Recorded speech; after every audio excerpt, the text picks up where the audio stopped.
42. War. I found Clarence alone in his quarters, drowned in melancholy, and in place of the electric light he had reinstituted the ancient rag lamp, and sat there in a grisly twilight with all curtains drawn tight. He sprang up and rushed for me eagerly, saying, "Oh, it's worth 1,000,000,000 milrays to look upon a live person again."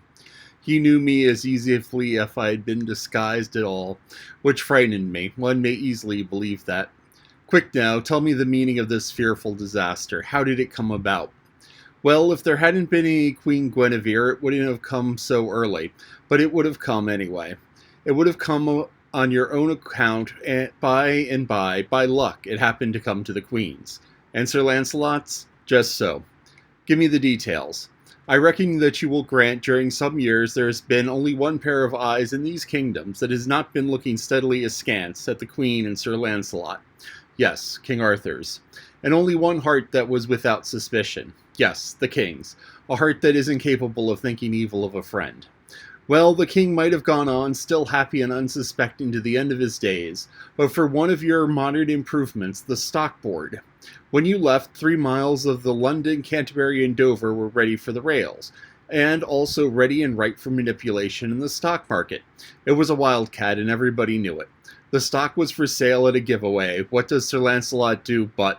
Yes, I know, he quietly picked up nearly all of it for a song. Then he bought up about twice as much more, deliverable upon call, and he was about to call when I left. Very well, he did call. The boys couldn't deliver. Oh, he had them, and it just settled his grip and squeezed them. They were laughing in their sleeves over the smartness in selling stock to him at 15 and 16, and along there that wasn't worth 10. Well, when they had laughed long enough on the side of their mouths, they rested up that side by shifting the laugh to the other side. That was when they compromised with the Invincible at 283. Good land. He skinned them alive, and they deserved it. Anyway, the whole kingdom rejoiced. Anyway, among the flayed were Sir Agravain and Sir Mordred, nephews to the king. End of the first act. Act second, scene first, an apartment in Carlisle Castle where the court had gone for a few days hunting. Persons present, the whole tribe of the king's nephews. Mordred and Agravain proposed to call the guileless Arthur's attention to Guinevere and Sir Lancelot. Sir Gawain, Sir Gareth, and Sir Gaheris would have nothing to do with it. A dispute ensues with loud talk. In the midst of it enter the king. Mordred and Agravain spring their devastating tale upon him. Tableau. A trap is laid for Lancelot by the king's command, and Sir Lancelot walks into it. He made it sufficiently uncomfortable for the ambushed witnesses, to wit, Mordred, Agravain, and 12 knights of lesser rank, for he killed every one of them but Mordred, but of course that couldn't straighten matters between Lancelot and the king, and didn't. Oh dear, only one thing could result, I see that. War in the lengths of the realm divided into the king's party and Sir Lancelot's party. Yes, that was the way of it. The king sent the queen to the stake, proposing to purify her with fire. Lancelot and his knights rescued her, and in doing slew certain good friends of yours and mine. In fact, some of the best we ever had, to wit, Sir Bellius le Orgulus, Sir Segwardes, Sir Griflet le Fil-de-Dieu, Sir Brandiles, Sir Aglovale. Oh, you tear out my heartstrings. Wait, I'm not done yet. Sir Tor, Sir Gouter, Sir Gillimer. The very best man in my subordinate 9. What a handy right fielder he was. Sir Reynolds' 3 brothers, Sir Damus, Sir Priamus, Sir Kay the Stranger. My peerless shortstop, and I've seen him catch a daisy cutter in his teeth. Come, I can't stand this. Sir Driant, Sir Lambagus, Sir Hermenide, Sir Pertelope, Sir Paramonis, and who do you think? Rush, go on. Sir Gaheris and Sir Gareth both. Oh, incredible. Their love for Lancelot was indestructible. Well, it was an accident. They were simple onlookers. They were unarmed and were merely there to witness the queen's punishment. Sir Lancelot smoked down whoever came in his way of his blind fury and killed these without noticing who they were. Here's an instantaneous photograph of one of our boys got of the battle. It's for sale on every newsstand. Their figures near the queen are Sir Lancelot with his sword up and Sir Gareth grasping his last breath. You can catch the agony in the queen's face, though, through the curling smoke. It's a rattling battle picture. Indeed it is. We must take good care of it. Its historical value is incalculable. Go on. Well, the rest of the tale is just war, pure and simple. Lancelot retreated to his own town and castle of Joyous Gard, and gathered there a great following of knights. The king, with a great host, went there, and there was desperate fighting during several days. And as a result, all the plain around was paved with corpses and cast iron. Then the church patched up the peace between Arthur and Lancelot and the queen and everybody. Everybody but Sir Gawain. He was bitter about the slaying of his brothers Gareth and Gaheris, and would not be appeased. He notified Lancelot to get him thence and make swift preparation, and looked to be so soon attacked. So Lancelot sailed to his duchy in Gwen with his following, and Gawain soon followed with an army, and he beguiled Arthur to go with them. Arthur left the kingdom in Sir Mordred's hands until you should return. Ah, a king's customary wisdom. Yes, Sir Mordred set himself at work at once to make his kingship permanent. He was going to marry Guinevere as a first move, but she had fled and shut herself up in the Tower of London. Mordred attacked, and the Bishop of Canterbury dropped down on him with the interdict. The king returned. Mordred fought him at Dover, at Canterbury, and again at Barnham Town. Then there was talk of peace and a composition. Terms Mordred to have Cornwall and Kent during Arthur's life, and the whole kingdom afterward. Well, upon my word, my dream of a republic to be a dream, and so remain. Yes, the two armies lay near Salisbury. Gawain's head is at Dover's castle. He fell in a fight there. Gawain appeared to Arthur in a dream, at least his ghost did, and warned him to refrain from conflict for a month, lest the delay cost what it might. But battle was precipitated by an accident. Arthur had given an order that if a sword was raised during the consultation over the proposed treaty with Mordred, sound the trumpet and fall on, for he had no confidence in Mordred. Mordred had given a similar order to his people. Well, by and by an adder bit the king's heel. The knight forgot all about the order and made a slash at the adder with his sword. Inside half a minute, those two prodigious hosts came together with a crash. They butchered away all day. Then the king, however, we have started something fresh since you left, our paper has. No, what is that? War correspondence. Why, that's good. Yes, the paper was booming right along, for the interdict made no impression, got no grip, while the war lasted. I had war correspondence with both armies. I'll finish that battle by reading you what one of the boys says. Then the king looked about him, and he was aware that his host of all his good knights were left no more on live but two knights, that Sir Lucan de Butler and his brother Sir Bedivere, and they were full sore wounded. Jesu mercy, said the king, where are all my noble knights becomen? Alas, that ever I shall this doleful day. For now, said Arthur, I am come to mine end.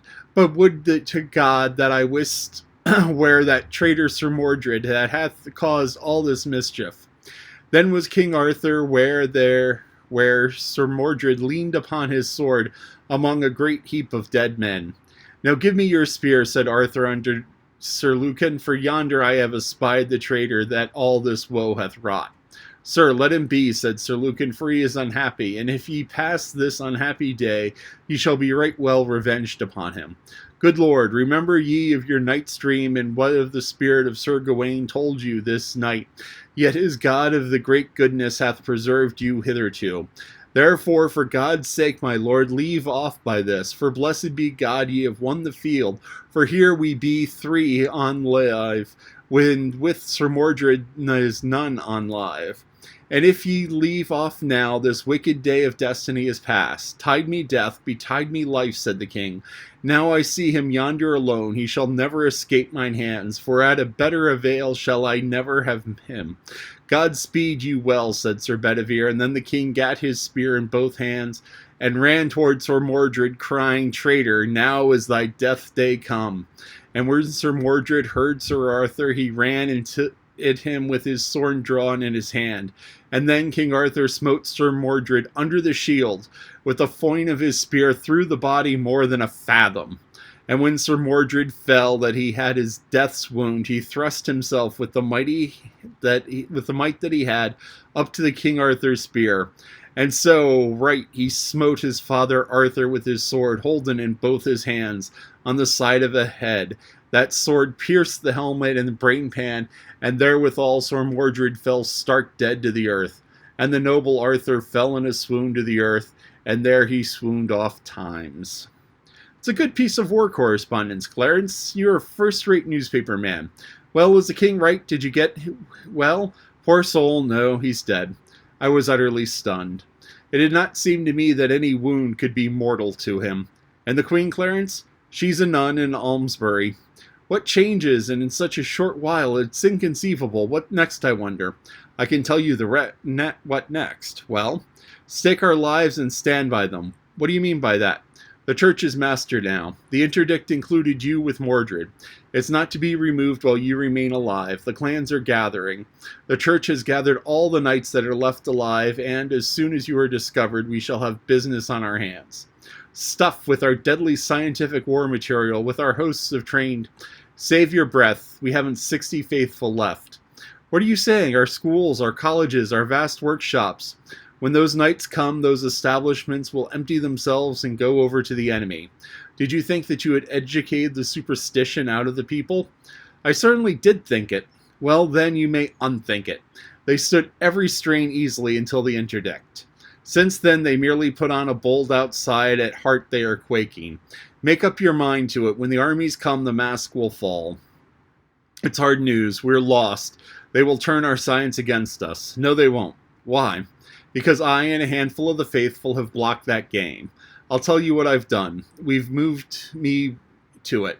Smart as you are, the church was smarter. It was the church that sent you cruising, through her servants, the doctors. Clarence! It's the truth. I know it. Every officer of your ship was the church's picked servant, and so was every man of the crew. Oh, come. It is just as I tell you. I did not find out these things at once, but I found them out finally. Did you send me verbal information by the commander of the ship to the effect that upon his return to you with supplies, you were going to leave Cadiz? Cadiz? I haven't been to Cadiz at all. Going to leave Cadiz and cruise in distant seas indefinitely for the health of your family. Did you send me that word? Of course not. I would have written, wouldn't I? Naturally. I was troubled and suspicious. When the commander sailed again, I managed to ship a spy with him. I have never heard of a vessel or spy since. I gave myself 2 weeks to hear from you. Then I resolved to send a ship to Cadiz. There was a reason why I didn't. What was that? Our navy had suddenly and mysteriously disappeared. Also, as suddenly and mysteriously, the railway and telegraph and telephone service ceased. The men all deserted. The poles were cut down. The church laid a ban upon electric light. I had to be up and doing and straight off. Your life was safe. Nobody in these kingdoms but Merlin would venture to touch such a magician as you without 10,000 men at his back. I had nothing to think of but how to put preparations in the best trim against your coming. I felt safe myself. Nobody would be anxious to touch a pet of yours. So it is what I did. From our various works I selected all the men, boys I mean, whose faithfulness under whatsoever pressure I could swear to. And I called them together and secretly gave them their instructions. There are 52 of them, none younger than 14 and none above 17 years old. Why did you select boys? Because all of the others were born in an atmosphere of superstition and reared in it. It is in their blood and their bones. We imagined we had educated it out of them. They thought so too. The interdict woke them up like a thunderclap. It revealed them to themselves, and it revealed them to me too. With boys it was different. Such as have been under our training from 7 to 10 years have had no acquaintance with the church's terrors, and it was among these that I found my 52. As a next move, I paid a private visit to that old cave of Merlin's. Not the small one, the big one. Yes, the one where we secretly established our first great electric plant when I was projecting a miracle. Just so, and as that miracle hadn't become necessary then, I thought it might be a good idea to utilize the plant now. I've provisioned a cave for a siege. A good, first-rate idea. I think so. I placed 4 of my boys there as guard, inside and out of sight. Nobody was to be hurt while outside, but any attempt to enter, well, we just let anybody try it. Then I went out into the hills and uncovered and cut the secret wires which connected your bedroom with the wires that go to the dynamite deposits under our vast factories, mills, workshops, magazines, etc. And about midnight, I and my boys turned out and connected the wire with the cave, and nobody but you and I suspects what the other end goes to. We laid it underground, of course, and it was all finished in a couple of hours or so. We shan't have leave our fortress now when we want to blow up our civilization. That was the right move and the natural one, military necessity, in the changed condition of things. Well, what changes have come? We expected to be besieged in the palace sometime or other, but however, go on. Next, we built a wire fence. Wire fence? Yes, you dropped a hint of that yourself 2 or 3 years ago. Oh, I remember the time the church tried her strength against us the first time, and presently thought it wise to wait for a hopefuler season. Well, how have you arranged the fence? I start 12 immensely strong wires, naked, not insulated, from a big dynamo in the cave. Dynamo with no brushes except a positive and negative one. That's right. The wires go out from the cave and fence in a circle of level ground about 100 yards in diameter. They make 12 independent fences 10 feet apart. That is to say, 12 circles within circles, and their ends come to the cave again. Right? Go on. The fences are fastened to heavy oaken posts only 3 feet apart, and these posts are sunk 5 feet into the ground. That's good and strong. Yes, the wires have no ground connection outside of the cave. They go out from the positive brush of the dynamo. There is a ground connection through the negative brush. The other ends of the wires return to the cave, and each is grounded independently. No, no, no, that won't do. Why? It's too expensive. Uses up force for nothing. You don't want any ground connection except the one through the negative brush. The other end of every wire must be brought back to the cave and fastened independently and without any ground connection. Now then, observe the economy of it. A cavalry charge hurls itself against the fence. You are using no power, you are spending no money, for there is only one ground connection till those horses come against the wire. Then the moment they touch it, they form a concentration with the negative brush through the ground and drop dead. Don't you see, you're using no energy until it's needed. Your lightning is there, ready, like a load in a gun. But it's not costing you a single cent until you touch it off. Oh yes, the single ground connection. Of course, I don't know how I overlooked that. It's not only cheaper, but it's more effectual than the other way, for if the wires break or get tangled, no harm is done. No, especially if we have the telltale in the cave and disconnect the broken wire. Well, go on. The Gatlings? Yes, that's arranged. In the center of the inner circle on a spacious platform 6 feet high, I grouped a battery of 13 Gatling guns and provided plenty of ammunition. That's it. They command every approach, and when the church's knights arrive, there's going to be music. The brow of the precipice over the cave. I've got a wire fence there and a Gatling. Won't drop any rocks down on us. Well, the glass cylinder dynamite torpedoes? That's attached too. It's the prettiest garden that was ever planted. It's about 40 feet wide and goes around the outer fence. A distance between it and the fence 100 yards. A kind of neutral ground that space is. There isn't a single square yard out there the whole belt but is equipped with a torpedo. We laid them on the surface of the ground and sprinkled a layer of sand over them. It's an innocent-looking garden, but you let a man start in to hoe at it at once, and you'll see. You tested the torpedoes? Well, I was going to, but what? Why, it's an immense oversight not to apply a test. Yes, I know, but they're all right. I laid a few in the public road beyond our lines, and they've been tested. Oh, that alters the case. Who did it? A church committee. How kind. Yes, they came to command us to make submission. You see, they didn't really come to test the torpedoes. It was merely an incident. Did the committee make a report? Yes, they made one. You could have heard it for a mile. Unanimous? That was the nature of it. After I put up some signs for the protection of future committees, and we have had no intruders since. Clarence, you've done a world of work and done it perfectly. We've had plenty of time for it. There wasn't any occasion for hurry. We sat a while thinking, then my mind was made up and I said, yes, everything is ready, everything is shipshape, no detail is wanting, I know what to do now. So do I, sit down and wait. No, sir, rise up and strike. Do you mean it? Yes, indeed. The defensive isn't my line, it's the offensive is. That is, when I hold a fair hand, 2/3 as good a hand as the enemy. Oh yes, we'll rise up and strike, that's our game.